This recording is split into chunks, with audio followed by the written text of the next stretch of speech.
On top of socially distanced desks, face coverings, and sanitizers, the staff at Waimalu Elementary is taking it into their own hands to create more safety equipment on campus. The teachers came up with DIY sneeze guards. It just starts with things like this, that we get.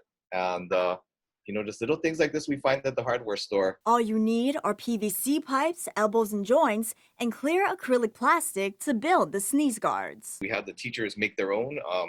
We just created just simple instructions like this.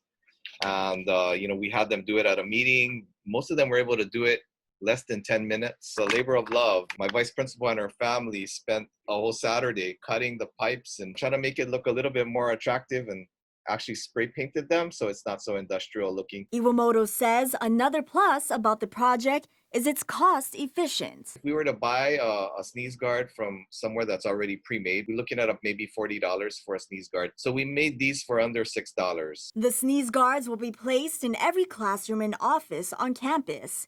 Iwamoto says they'll continue to find creative ways to ensure the safety of both students and teachers. We have a saying here, it's called the power of we.